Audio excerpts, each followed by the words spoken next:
Can you see my screen now as well? Yes. Yes. Okay, great. Let's see. Okay, so people are starting to come in. Hello, everyone, and welcome to our first webinar of 2025. We are very happy to start this year with our first speaker. And before I start about this, just wanted to let you know I'm Silvia and I'm the chair of EMN, and today I will be your host, and I'm here with Daniela, who is also an EMN member, and she is a part of the webinar task group. If you want to know more about EMN, you can find us on Blue Sky. This is our new platform.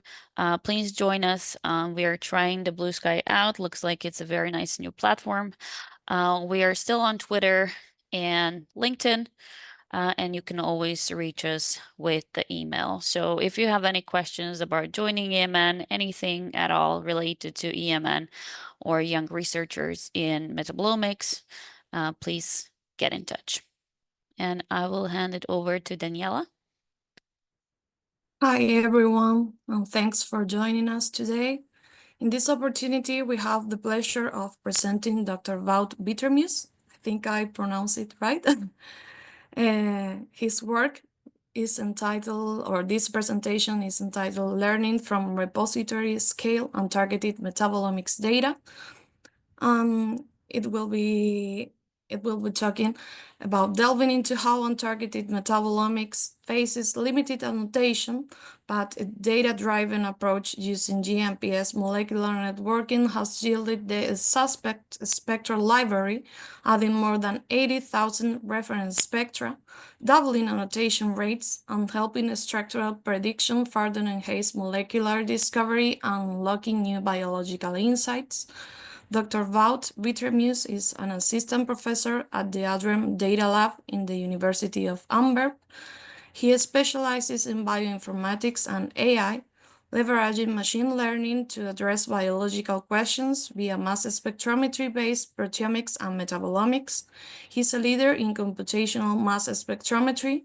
He has helped develop pioneering tools. He has earned numerous prestigious awards and significantly contributed to global data standards and platforms like GMPS. He's also an active voice in the computational mass spectrometry community. He has published extensively in top-tier scientific journals, and he is a key member of the European bioinformatics community for mass spectrometry. He leads the COMP-MS interest group of the International Society for Computational Biology, and he has been instrumental in the developing of mass spectrometry data standards through the Proteomics Standards Initiative. We are more than pleased and excited for your presentation, Dr. Bittremieux. So now I'm letting you share your screen.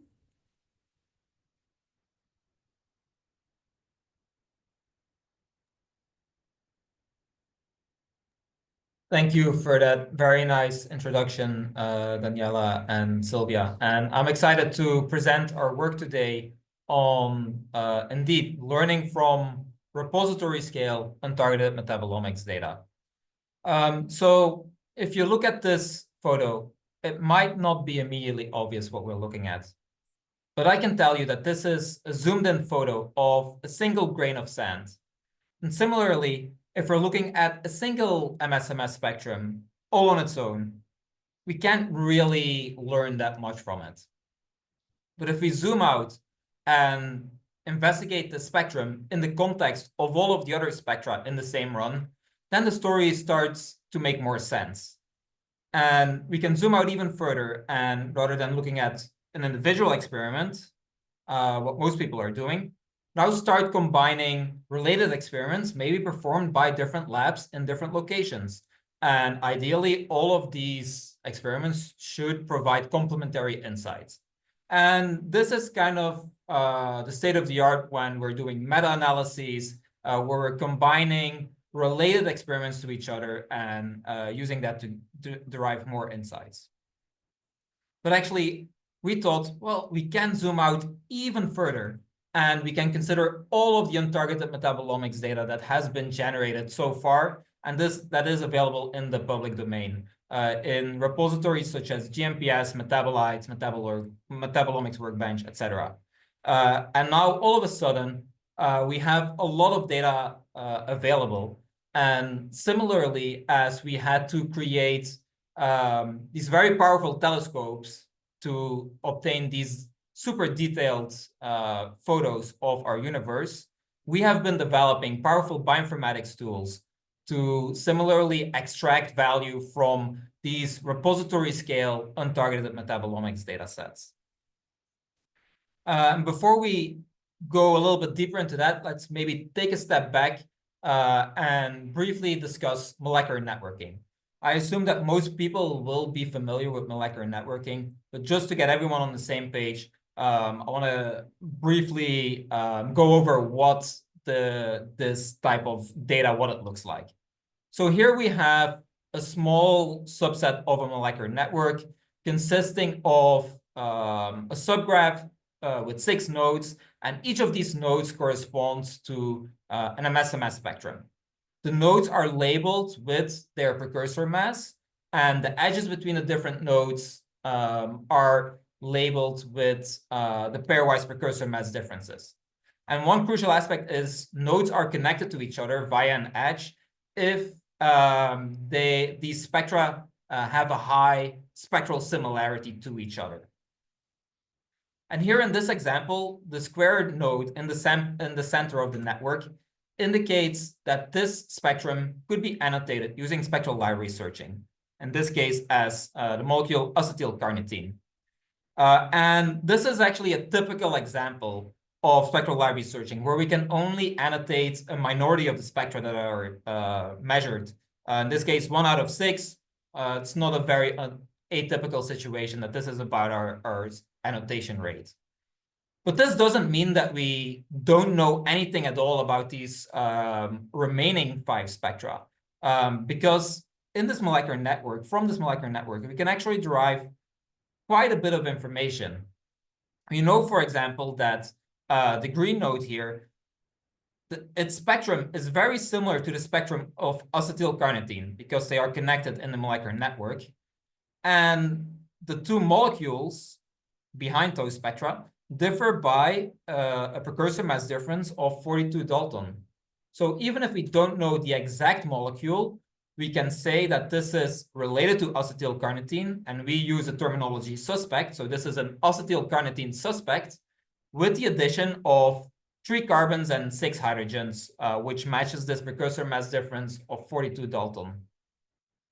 And similarly, sometimes this is enough to make a specific molecular annotation, or at least a hypothesis. In this case, we would have here the suspect related to acetylcarnitine with a mass difference of 14 Dalton. So that's the addition of a carbon and a hydrogen and 2 hydrogens. And so here this would be propionyl carnitine, depending on manual expert investigation of the MS-MS spectrum. This could be a structural hypothesis that we can now derive from this molecular network. So instead of only knowing what the single spectrum is, we actually know quite a bit more. And this is the idea that underlies molecular networking, which people have been using for over a decade. And typically, people do this molecular networking in their individual data sets. And on GMPS, we also reanalyze the data that is deposited using within data sets molecular networking. So here you could have 3 different data sets: a fecal sample, a plant sample, maybe an animal sample, and you can analyze these data sets with molecular networking. But similarly, as we were zooming out previously, rather than only performing molecular networking within each individual data set, we could also create molecular networking from all of the data sets that are in these public repositories. And why is this useful? Well, now we might actually find connections that are not obvious when you only analyze within individual data sets.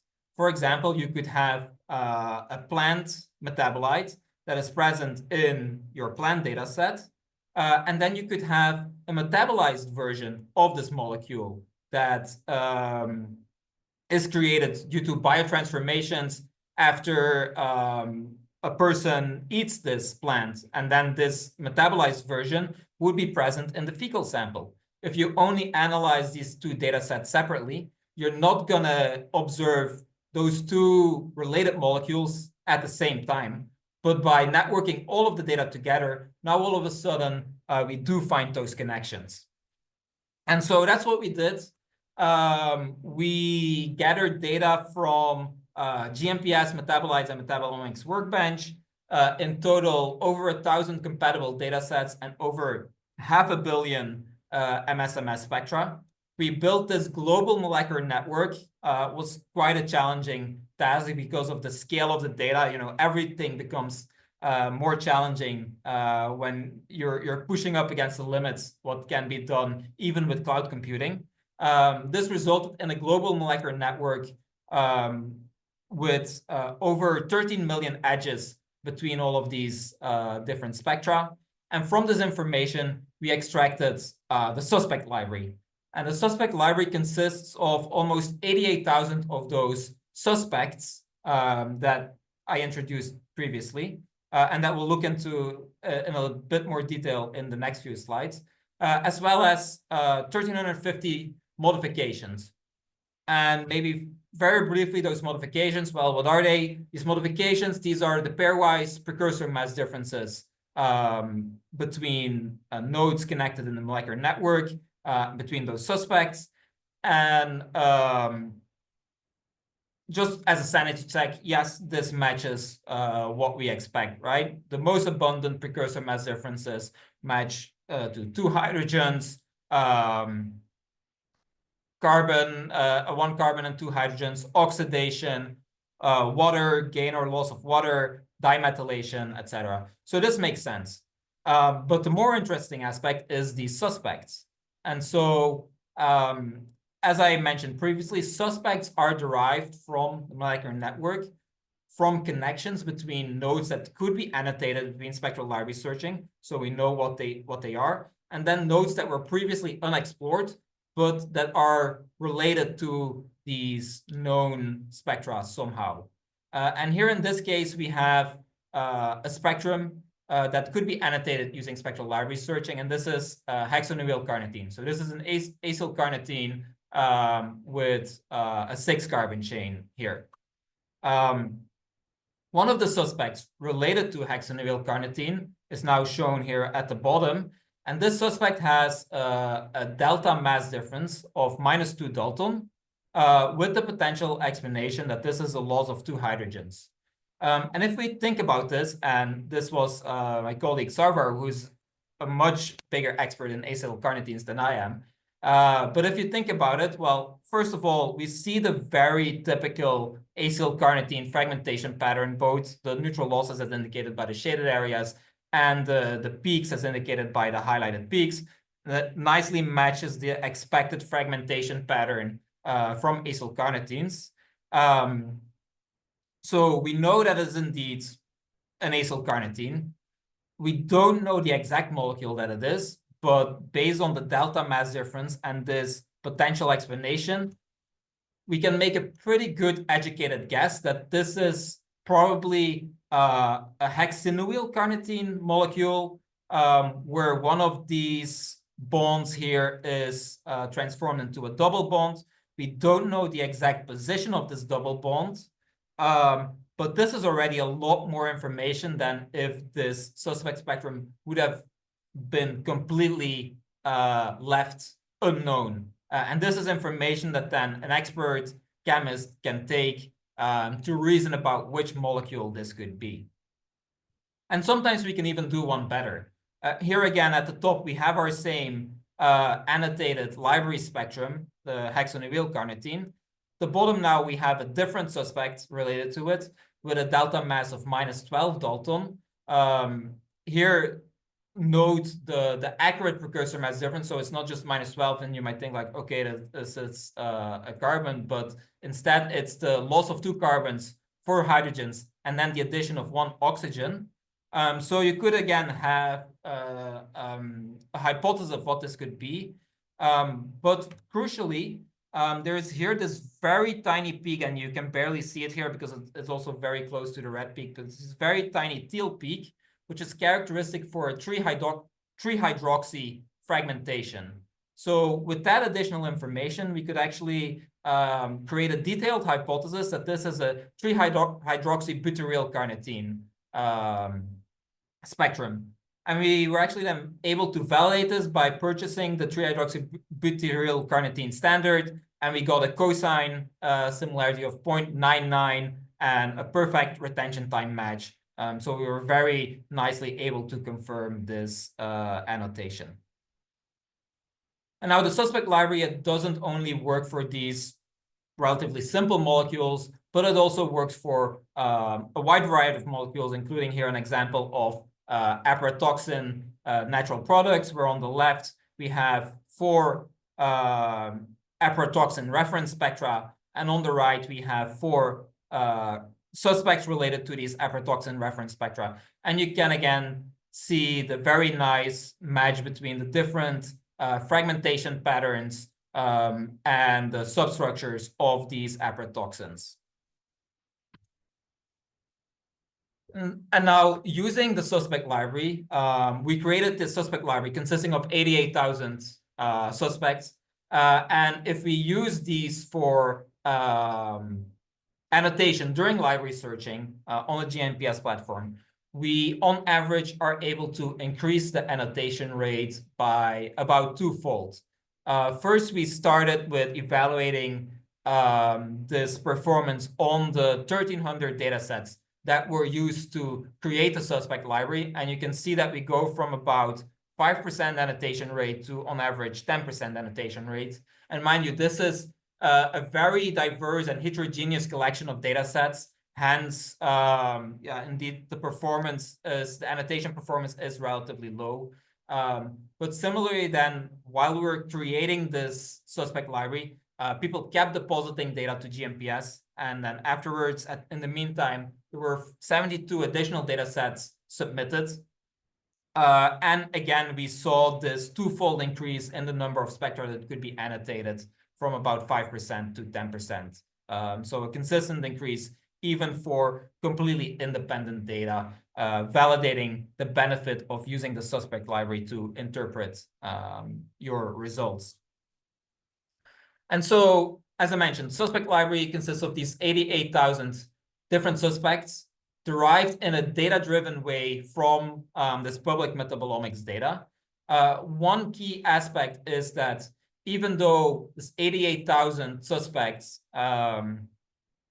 it's about a third of the reference spectra that were available in public libraries at that point in time. But actually, a key insight or a key thing to keep in mind is that all of these suspects are derived from real data. So these are spectra and molecules that are present in your actual experimental data. Whereas with synthetic reference spectra, you always run the risk of, is this actually going to be there? It's always an educated guess of which molecules to synthesize and measure. And we can see this very big mismatch between the number of reference spectra in the public libraries and the number of unique molecules that are actually detected in public untargeted metabolomics data. As I showed, the benefit of the suspect library is that you can get a lot more information out of your data, on average a 2-fold increase in the annotation rate. But one important caveat to keep in mind is that these are not exact molecular annotations or structural annotations that you get, but rather these are hypotheses. These are clues about what these structurally related molecules could be. So if you get any cool-looking results, careful validation is always still necessary to confirm those annotations. And the suspect library is freely available on GMPS.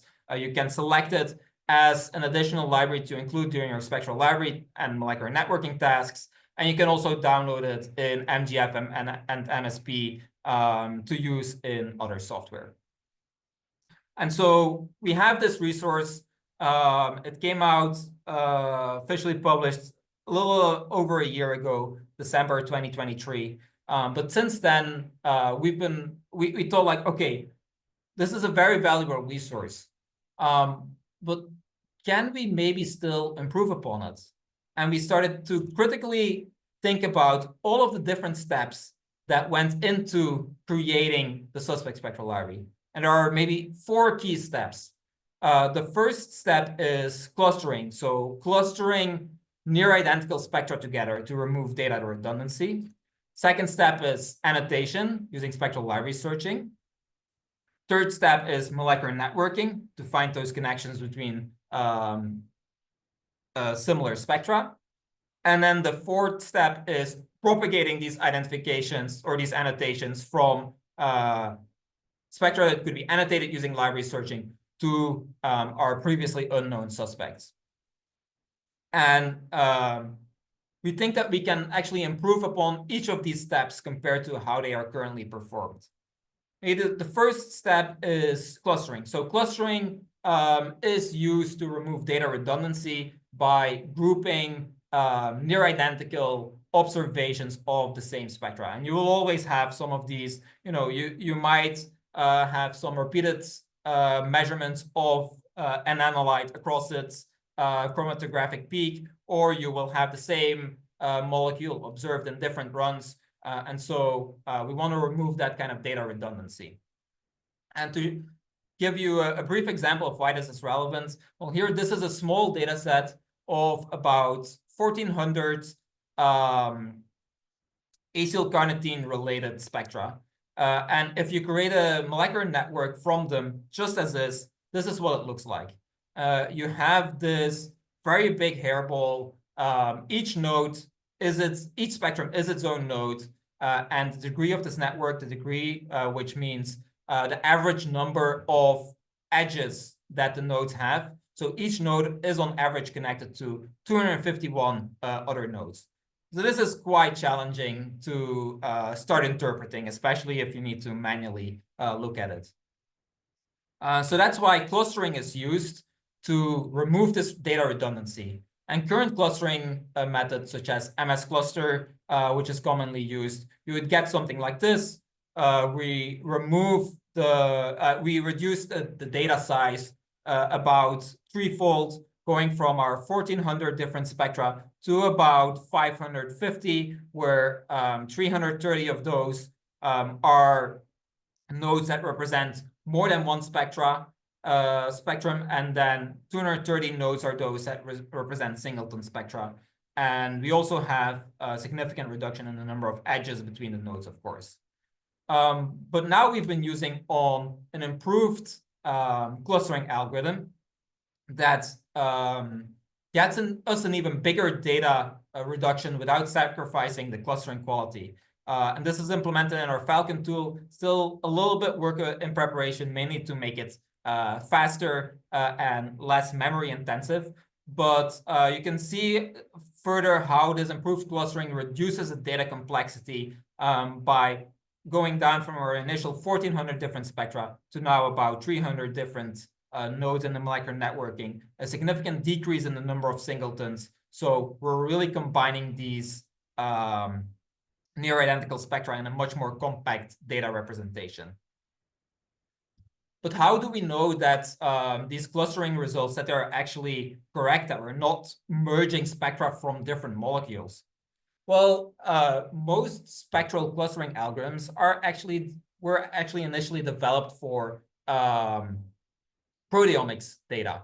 And in proteomics, we actually have a very nice methods to ensure statistical confidence, such as target decoy searching, where you search against a target proteome and then a decoy proteome, which are the reversed protein and peptide sequences. And because those can't exist by construction, you can use that to set a certain false discovery rate and use that information to evaluate the clustering quality.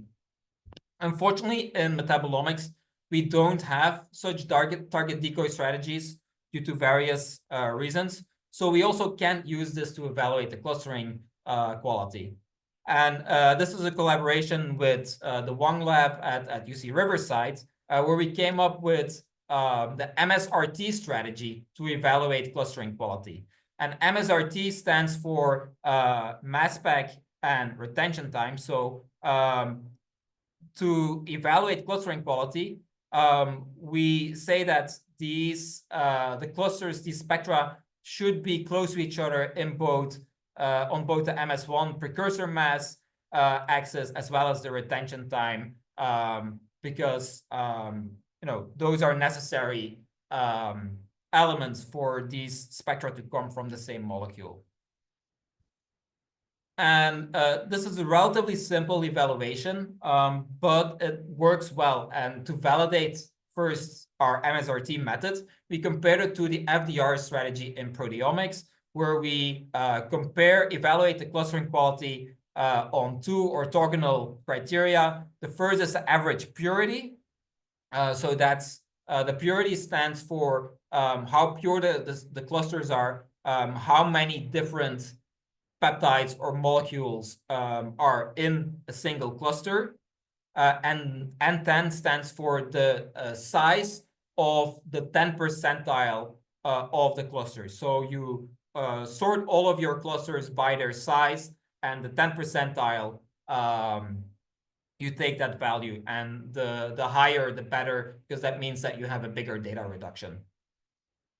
If you evaluate our MSRT method compared to the target decoy FDR from database searching, we evaluate this for 3 different clustering tools that are commonly used: Falcon, Mara cluster, and MS cluster. And we can get 2 pieces of information from this plot. First of all, we see that Mara cluster in dark pink and Falcon in blue, they perform relatively similar. And then maybe MS cluster is a little bit worse because it gives slightly lower purity at similarly sized clusters. But the more important insight from this plot is that, yes, MSRT is not identical to database searching results, which is also not expected to be the case because it does something slightly different. But the relative ordering of the different methods and the patterns are conserved between our database search evaluation and our MSRT evaluation. So this kind of validates that we can use MSRT to evaluate the performance of clustering tools. And now we can apply this in the metabolomics setting, where we, by definition, don't have this database searching FDR available. And now on the right, you can see the performance on the metabolomics data set. And now all of a sudden, we see much bigger differences between the different clustering tools, where we see that Mara cluster generates clusters that are very pure, but also very small. MS cluster is slightly less pure and then can still generate small clusters up to a little bit bigger. And then Falcon produces clusters with decent purity, but that are significantly bigger. So here this gives a very different picture than on proteomics, and this is the downside of immediately just taking methods that were originally developed in proteomics and using them in metabolomics, even though it's both mass spec data. Some of the assumptions for the different tools might be violated between these different types of mass spectrometry data. And from this evaluation, we can see that Falcon, by far here, is kind of the preferred method for clustering of metabolomics data, because it gets a good purity. It only minimally groups unrelated spectra together, while also achieving a much bigger data reduction than the other two clustering tools. I can also see this in a slightly complementary plot where we still have the average priority on the x-axis and now the number of clustered spectra on the y-axis. You can see that even though MAR cluster produces this very pure result, all of these clusters are small and only a small proportion of the data set can be successfully clustered, whereas Falcon clusters a lot more of the data and is able to get a significantly bigger data reduction. Then the next step is annotation. So typically to annotate our spectra, we have our experimental data, we have a spectral library, compare those to each other, and if we have a good enough cosine similarity, we transfer the labels from the library to the experimental spectra to annotate them. We actually, a few years ago, developed an alternative strategy that we call reference data-driven metabolomics. And rather than annotating the data based on reference spectral library, we now annotate the data based on their source. So instead of a library with known reference compounds in there, now we have kind of a collection of spectra that are annotated by their source, by their origin, rather than chemical structure. And then by matching them together, we don't get exact molecular annotations, but we do get information about the origin of these different spectra. And an example will make this much more clear what this means. So as our source data, we have built a very large food reference database that consists of over 3,500 different foods from grocery stores, from restaurants, from private gardens, etc. The majority of the data was collected in the US. This was a project that was initiated while at UC San Diego. But we're also now, we have an ongoing collaboration with partners in South Africa, where we are currently sampling South African foods to increase the global diversity of the foods that are covered in our reference database. And so we have this, this food reference database. How do we then use it? Well, the database is there. If we then also have clinical samples, so these are, for example, untargeted metabolomic samples from patients in various studies. It can be fecal, it can be plasma, it can be urine. That doesn't really matter that much. But if we then analyze the data together using molecular networking again and using some additional bioinformatics steps, what we then get out of it is kind of this pseudo-quantitative matrix or table of food counts, where each of the columns corresponds to a single clinical sample, so a specific patient, and each of the rows corresponds to a certain food item that is also organized in a hierarchical food ontology. And then the cells represent how many spectra of that food item was matched against this clinical sample. So kind of indicates qualitatively how much of this food that person consumed. And in the first instance, this helps us interpret much more of the data.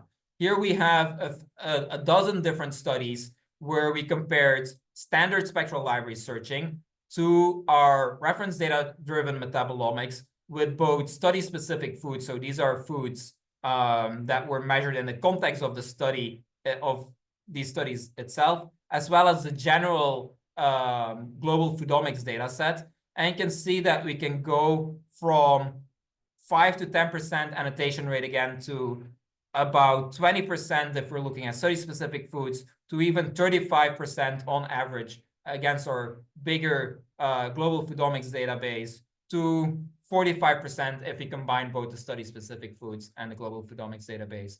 So again, like a significant increase going from 10% to 40, 50% of the spectra that can be interpreted.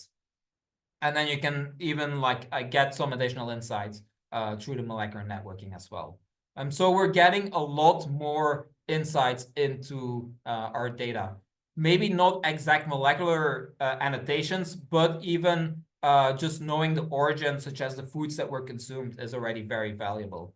Because, for example, here you can see that if we had a clinical data set of vegans versus omnivores, we can see that based on a PCA of this food table that comes out of it, see a very nice separation between vegans and omnivores, and also some statistically significant differences in foods consumed that match our knowledge of these different diets, such as dairy more consumed, dairy, meat, and seafood is more consumed in an omnivore diet, whereas vegans consume more legumes, fruits, and vegetables.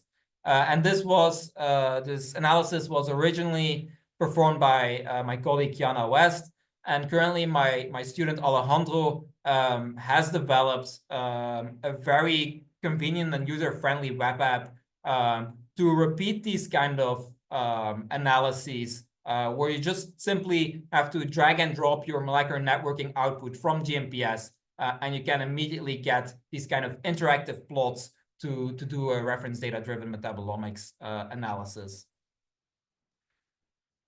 Another example of the insights that we can get with this reference data-driven analysis, and this is another clinical data set of elderly patients, where some of them had mild cognitive impairment and others had Alzheimer's disease. And we can see in the PCA, we can see a gradient in the different foods, or like the diversity of foods, the number of unique foods that were consumed.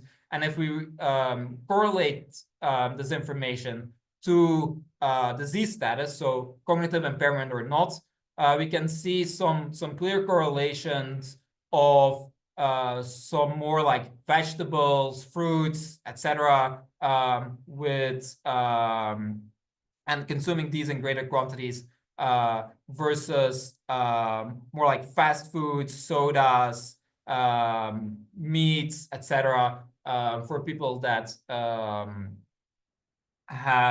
exhibit more cognitive impairment. Now, I'm not saying that consuming milk or soda leads to cognitive impairment, because it's always the difference between correlation and causation, right? And it could be other reasons, because people with cognitive impairment might be in retirement homes where the diets are maybe a little bit less diverse, etc. But these are still interesting insights that we can now get with reference data-driven metabolomics and our food reference data. And a third step in our suspect library creation workflow is molecular networking. And this is also very active, ongoing work. And this was sparked by the insight that a key hypothesis in molecular networking is that spectral similarity corresponds to structural similarity, because you want to find those links between structurally related molecules from your molecular network. Now, this is not always the case. Here we have an example of two related molecules.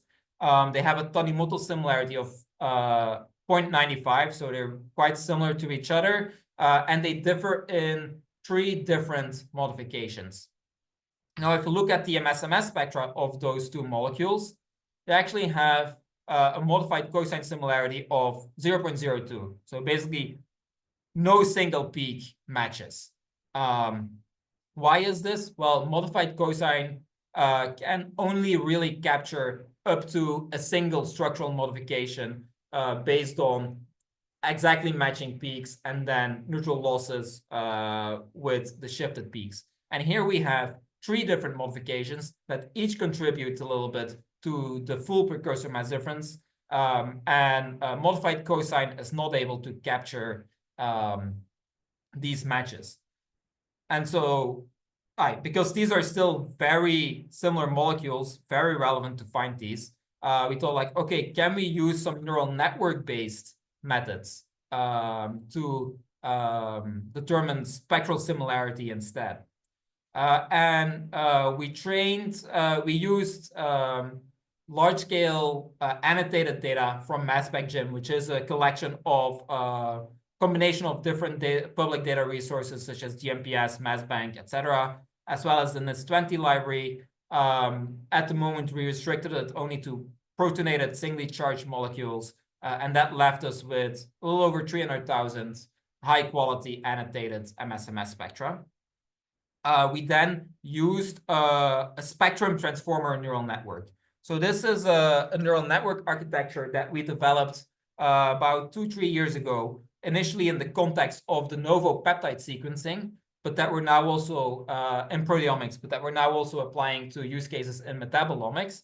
And the benefit of this transformer neural network, it has a few benefits. One is you don't need to discretize the M over Z axis as people used to do when working with fully connected neural networks or convolutional neural networks. But instead, you can represent the M over Z values at their native resolution. So that's a big benefit. Another benefit is the attention mechanism, which enables the network to very nicely learn and very powerfully learn patterns between different inputs. Which is, as we know, is super relevant for spectra because these peaks, the relationships between the peaks determines kind of which substructures they correspond to. And this is actually a very similar model architecture that underlies a lot of these large language models that also get such impressive performance. And so we developed a neural network. And we trained this on about 100 million pairs with a known Tanimoto similarity, and then trained the model to predict the Tanimoto similarity, given only the two spectra as inputs. And so if we look at, first as a baseline, if we look at the modified cosine similarity, we have here about 50,000 different spectrum pairs with a range of Tanimoto similarities. If you look at the modified cosine similarity, most of the pairs have a very low spectral similarity using modified cosine. If we then use our Simba tool, now we see a very nice correlation between the Tanimoto similarity between the molecules and the spectral similarity predicted by Simba. And it's a correlation of 0.75. So now actually we are able to predict structural similarity given only the two spectra as input. You can also compare this to alternative deep learning based tools as well as modified cosine. So here actually this is an ROC curve. We're actually not really interested in this part of our heat map because if molecules are very different and spectra are very different, you can't really use that information to create structural hypotheses. We're interested in this part of the curve where molecules are similar to each other, and then ideally the spectral similarity should mimic the structural similarity. So to create this ROC curve, you said like, okay, we're interested in molecules that have a Tanimoto similarity of at least 0.7. Those are our true, our positive labels, and then molecules that have a Tanimoto similarity below 0.7, those are our negatives. And so we can posit this as a binary classification task. We can see that as a baseline, modified cosine gets about 0.7 AUC. Previous deep learning-based approaches, such as Spec2Vec and MS2 Deep Score, get about a 0.8 AUC, but Simba significantly outperforms all of the other methods in terms of AUC. And for example, if you're looking at a concrete example, we want to minimize the number of false positives. So if we say like we're at about 10% false positive rate, Modified cosine would only detect about 25% of the true positives. These other tools would go about half of the true positives, but Simba at a 10% false positive rate gets 90% of the true positives. So orders of magnitude more of those true positives than with alternative tools. And going back to our previous example of our two very similar molecules, but with virtually zero modified cosine, now we see that Simba indeed is able to correctly assign or correctly determine that these spectra come from two highly similar molecules. So that's basically our strategy where we thought to reimagine how we do this repository scale discovery. Some of these tools are still under, most of these tools are under very active development with new versions that will hopefully come out very soon for the entire community to use. So to wrap up, I want to thank my entire team, first and foremost, at the University of Antwerp. But we're not doing this work in isolation. Lots of amazing partners, both in Belgium and in the US at UC Riverside, at UC San Diego, as well as project partners in South Africa. And of course, all of you, right? Because none of this work would be possible without the vast amounts of data that are available in these public data repositories. And maybe as a concluding thought, I want to encourage you to keep sharing your data, because this really leads to a virtuous cycle where the availability of this data makes it possible for us to develop these powerful bioinformatics and computational tools, which then allows the users to get more insights in their data, which can then lead to an improved next version of the tools, and so on. Finally, all of the tools that I have discussed here are or will be open source. Of course, GMPS, which I contributed to while I was a postdoc at UC San Diego, but that we're still continuing to build on top on. Our Falcon clustering tools, the reference data-driven metabolomics, WebApp for everyone to easily perform an RDD analysis, as well as many other tools and like Simba, which will hopefully be released within the next 1 or 2 months, etc. And with that, I'm happy to answer questions.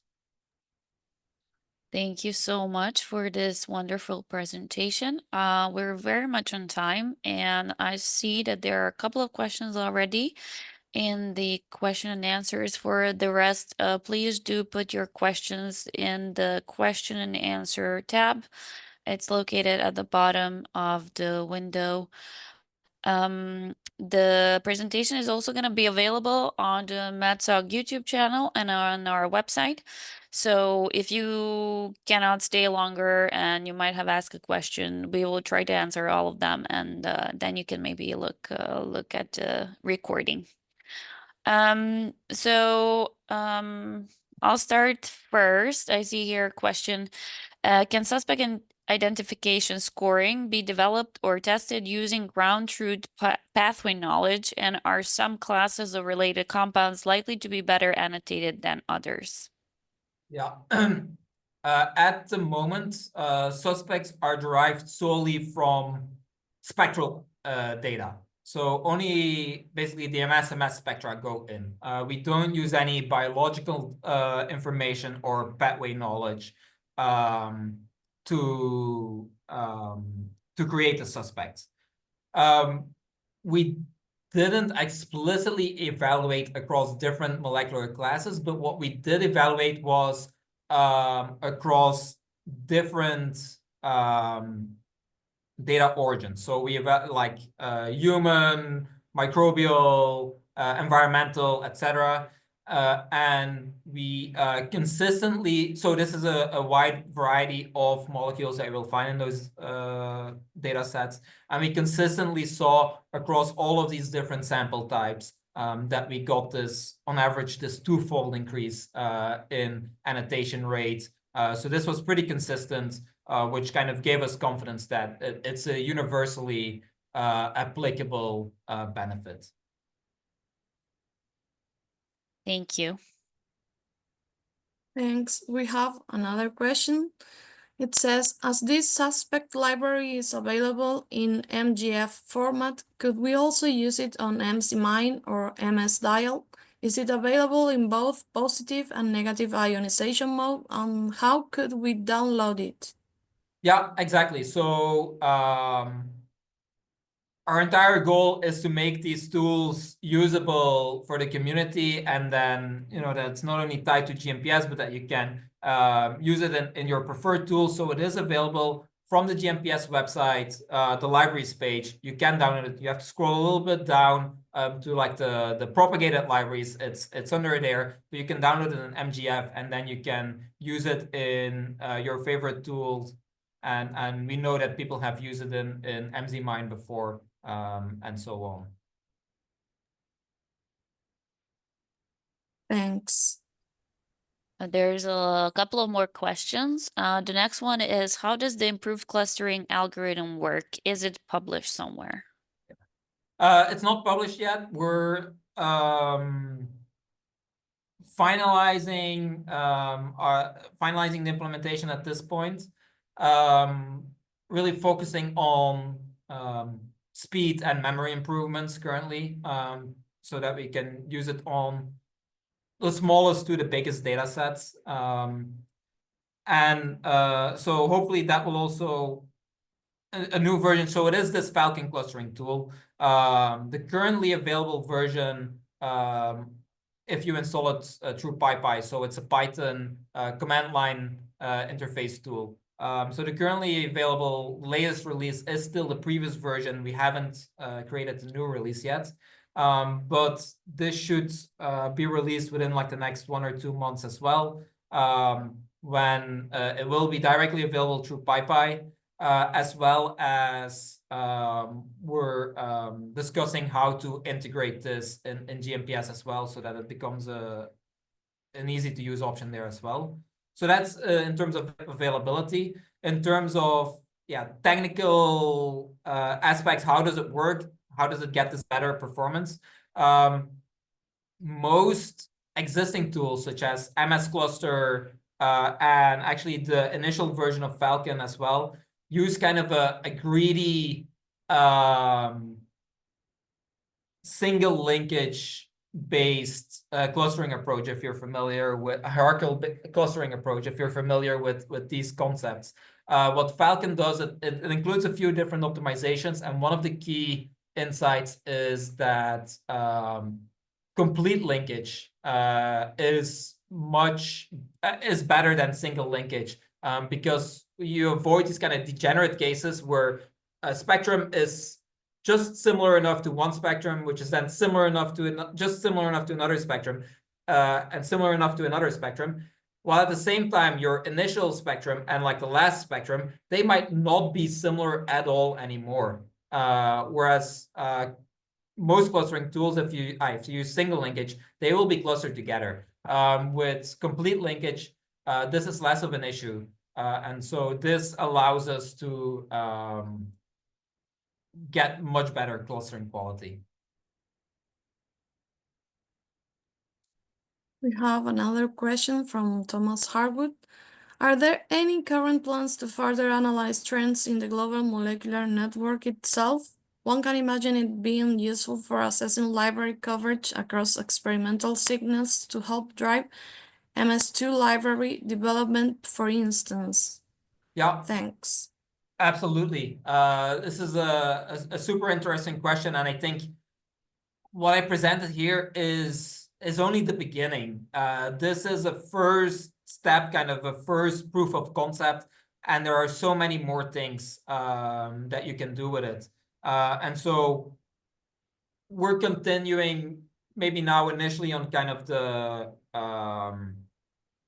fundamental tasks, like how to create suspect library and how to optimize that so that, you know, we can create an updated version that is even better. But there are so many different questions that you can ask from this data. And that's also why we really emphasize making all of our results publicly available, because actually, you know, first and foremost, I'm not smart enough to come up with all of these questions, and I also don't have the time. So I encourage and I invite the entire community to take a look at all of the data that we put out there and start just do some data analysis, do a little bit of hacking with the data, see what you can come up with. If you have any questions or need any feedback or assistance, always free to send me an email or communicate through the different repositories on GitHub, etc. And we're happy to help you out. Yeah, many Thanks. brains are better than one, right? Absolutely. So, wow, the questions just keep coming. So next one. How does Simba perform against models that use unlabeled data? Example, dreams. Yeah, so this is an interesting question. We don't have the exact numbers yet for that because we're still running that evaluation, considering that Dreams is a very new model. But this is certainly going to be part of our next benchmarking efforts. So unfortunately, I can't give an exact answer yet. But based on the performance that we've seen so far, we're also Dreams was better than MS2 Deep Score, for example, where we're also outperforming MS2 Deep Score by quite a significant margin. I'm optimistic that Simba might retain its edge, but you know, without having done the evaluation, I can't give a definitive answer on that yet. But in any case, it's very cool to see all of these new developments being released. Nice. Maybe I'm not sure if Daniela is here or not. I'll just ask the next question. So another compliment, super interesting talk. Thank you. How do you account for different collision energies of MS2 repository spectra? Do you consider differences due to ion source settings, vendor, orbit trap versus skew trap, etc.? Yeah, this goes into the nitty-gritty, right? And this is one of the challenges of doing repository scale analysis, that the data is so heterogeneous. You can do a few different strategies. In our case, we've kind of, you know, made it a little bit easy for ourselves and kind of ignored some of this complexity. And yes, you will have the same molecule measured on a TOF versus an Orbitrap, and the spectra might not look similar enough to like cluster them together or network them together, right? But because we're working at the repository scale, this is a little bit less of an issue, because, you know, this TOF spectrum, let it be in this group of other TOF spectra, and this Orbitrap spectrum, let it be within its friends of other Orbitrap spectra. We can still find the connections between all of those Orbitrap spectra. We can find the connections between the TOF spectra, you know, different collision energies, etc. And we can extract suspects from both of those little subnetworks. And then, of course, for the suspects, we try to include as much metadata as possible, such as the instrument that it was derived on. So we always have that information. Collision energy is a little bit trickier because that's very often missing, but we include as much metadata that we can derive from the initial public submissions as possible to provide like provenance for the suspects.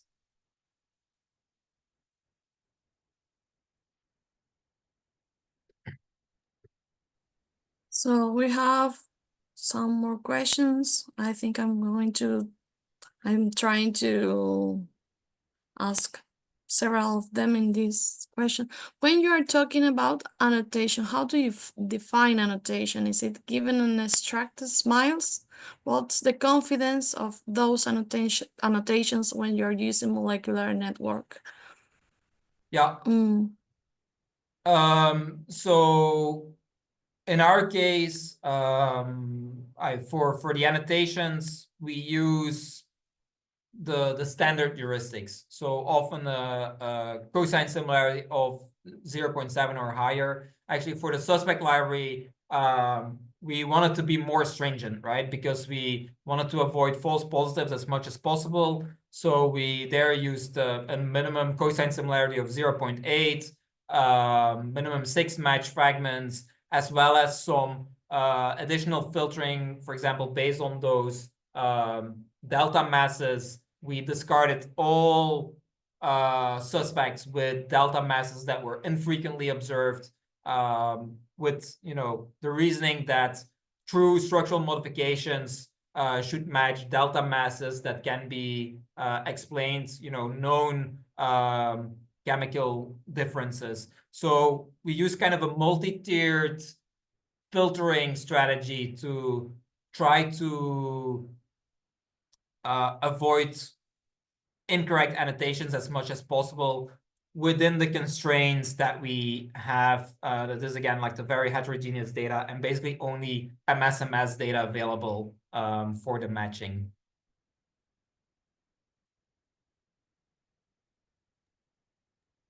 We have another annotation definition question. What could the difference be between annotation and suspect annotation? Is it a new term for annotation?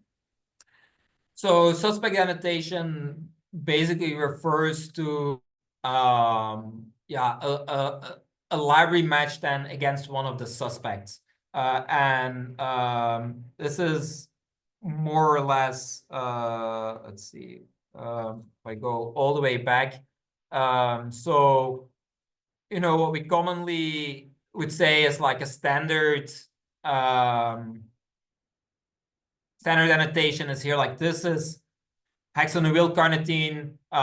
This was matched to a reference library spectrum of hexanewyl carnitine. So that's a standard annotation. This would be a suspect annotation. So here the match is against the suspect spectrum that's related to hexanewyl carnitine with this delta mass. So rather than a specific molecule, such as here, you would have a suspect that provides a molecular hypothesis rather than a very specific and singular molecule. Thank you. There's another question regarding what measures are you using or are developing to estimate the false positive rate of your workflow? And just before you answer, I have momentarily disabled the comments because they just keep coming in and it is 5 p.m. So I just want to make sure that we answer the ones that we have so far. So if you have any additional questions, maybe you can reach out to Wout after the webinar. Thank you. So once again, what measures are you using or are developing to estimate the false positive rate of your workflow? Yeah, so I think this is a crucial question that the entire field still doesn't have a very good answer for at this point. And I think this is absolutely essential. It's kind of holding the field back to some extent from advancing. Unfortunately, I don't have a good answer myself either. There are some approaches for target decoy searching, and we have, for example, used Posatuto to evaluate some of our results, and that seems to more or less match the results that we get with heuristics as well. So kind of that we have a 1% or below 1% FDR using a Posatuto target decoy approach. But I think this is not an entirely conclusive answer or approach yet. So I'm hopeful that we'll see even better approaches for statistical confidence in our results being developed in the very near future, because this is super important. Thanks. Now we have 3 more questions. I think we can start with a bit more complex one. Red is a brute force approach. Have you thought about leveraging the fact that one MSMS is present in a food, others have to be present as well, and using this to exclude foods that might only have one of the MSMS and not the other? Yeah, exactly. So this is part of our ongoing efforts where Alejandro is looking at this. So far now, the current RDD approach just matches against any spectrum it can find. But we have this we have here this hierarchical food ontology where some foods are similar to each other than other foods, and you would expect those foods to share more common molecules to each other. There's also kind of a little bit the concept of nestedness, if you're familiar with that from microbiome research, where maybe like a molecule cannot uniquely, or a spectrum cannot uniquely determine a specific food item, but it might only provide granular enough information, like 1 or 2 levels up in the ontology. And we're now incorporating these kind of concepts in our matching strategy to further optimize the RDD ontology. So that's also something that is active work in progress, and hopefully be able to release like updated versions of our tools within the next few months.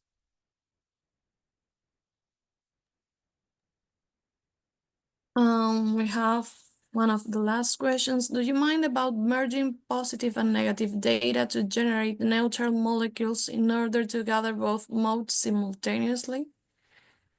So in our work, we typically tend to avoid merging spectra, especially across different ionization modes, but also even different collision energies, which is commonly done. These are actually just 2 different philosophies. In our case, for example, we see if we start merging spectra, this kind of creates unrealistic artificial spectra. And then if we, for example, train a neural network on top of it, this will very quickly pick up the fact that this is not actually similar as to how the data comes out of the instruments. So we just tend to be as close to the raw data as possible, and then let the neural networks and other bioinformatics methods, let them figure out the information that's in the spectra, and that also makes the it generalizes the applications, because otherwise users would need to do similar pre-processing of the data, and if you don't run with different collision energies, then the data would not be compatible, whereas in this case it still is. Thanks for that explanation. Maybe just like one last question. I'm not sure if we discussed this already, so I'm sorry if it's a double question, but someone is asking, can I download data from GNPS to practice, and which software should I use for the analysis? Yeah, so that's exactly what GNPS is for, right? So it's GNPS kind of serves 2 different kind of a dual role. On the one hand, it's a public data repository, and on the other hand, it's an analysis platform. So all of the data on GNPS is publicly available. You can download all of the raw data. You can download all of the intermediate results, analysis results as part of the work that I've shown today. And you can also upload your own data to GNPS and then run the GNPS tools on your data, such as molecular networking, library searching, etc. So you can either download, analyze it offline in your favorite tools, such as MZMine, MSDial, or you could analyze within the GNPS platform itself. they will pay the electricity for the servers, etc. So, you know, it's even a good deal for you as well. Nice. Well, I think we're done with the questions. Probably there were many more. So as I said, I think you can catch up after the webinar. And we would like to thank Wout for his presentation and sharing all the answers. This is a very exciting field, and as I'm learning, very popular. So we're happy to see a lot of attendees as well today. Thanks once again for being here. Thank you, Silvia and Daniela, and thanks everyone for joining and all of the excellent questions. And as was mentioned previously, if you have any additional questions, feedback, suggestions, always happy to hear from you.